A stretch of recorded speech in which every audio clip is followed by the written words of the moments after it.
안녕하세요. 원종용 선교사입니다.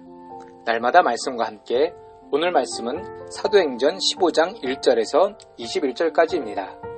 사도행전 15장은 예루살렘에서 있었던 역사적인 회의로서 이방 나라들을 위한 선교에 혁명적인 결정을 한 유명한 회의입니다. 주님께서 주신 선교 비전을 유대 배경 속에 있던 제자들이 이해하기란 쉽지 않았습니다. 유대인의 관점에서는 세상에 두 종류의 인간이 있다고 합니다. 하나는 유대인이요, 또 하나는 이방인입니다. 유대인의 독특한 선민사상은 그 당시 이방인이었던 헬란이나 다른 족속을 개, 돼지로 취급해서 그들과 식사나 접촉을 금하는 법이 있기도 했습니다.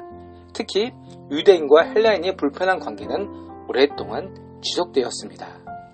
헬라인들은 예수님이 태어나기 400년 전에 이스라엘로 내려와서 유대인들을 괴롭혔습니다.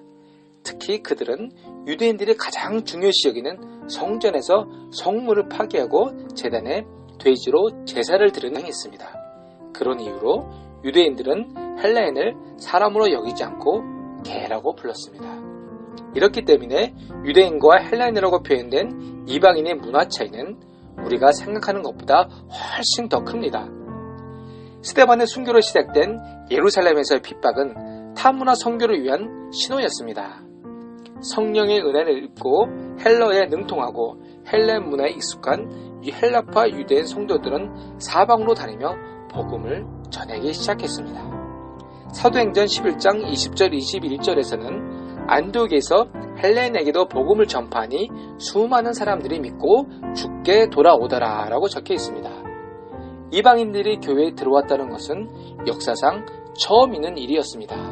즉 할례를 받지 않은 이방인들이 예수님을 믿고 교회의 구성원이 된 것은 본토에 있는 예루살렘 교회에서는 큰 충격이었습니다. 그래서 예루살렘 교회에서는 사마리아에는 베드로와 요한을, 안디옥 교회에는 바나바를 보냅니다.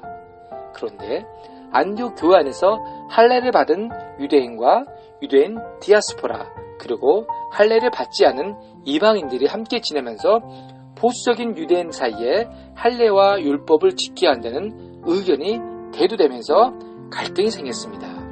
그래서 그 문제가 더 커지기 전에 공식적인 해결을 모색하기로 해 예루살렘 교회에 이 문제를 정식으로 제기합니다. 그래서 역사적인 예루살렘 공의회가 열리게 됩니다.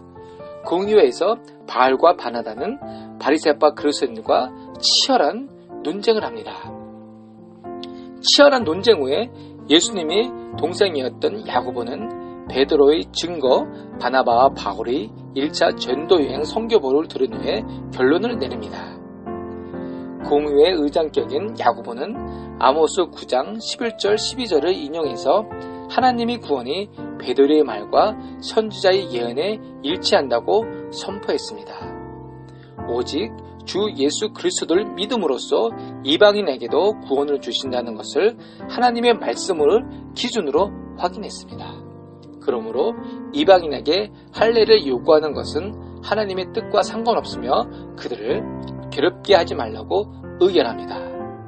하지만 보수적인 예루살렘의 교회에서는 쉽지 않은 결론이었습니다. 하지만 그들은 성경을 기준으로 말씀 앞에 순종하는 태도를 보입니다. 그렇습니다. 교회는 민주주의적인 다수결 원칙이 아닙니다. 하나님의 뜻을 알고 말씀에 순종하는 곳입니다. 예루살렘 회의는 보수적인 예루살렘 교회의 입장에서는 혁명적인 사건입니다. 이것을 계기로 바리새파 그리스도인들은 자기들이 기득권을 내려놓으며 교회의 문턱을 낮춥니다. 사랑하는 시은소 교회 성도 여러분, 교회는 하나님의 행하신 일, 하나님의 말씀하신 바에 대해서 철저히 순종해야 합니다. 하지만 하나님의 말씀이 아닌 서로 다름의 문제에 있어서는 다른 사람의 입장을 생각하고 배려하는 자세가 필요합니다.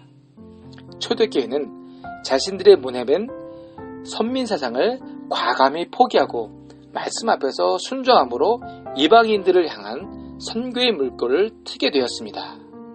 그 결과 우리가 이렇게 예배드리고 하나님을 아버지라 부를 수 있는 것입니다.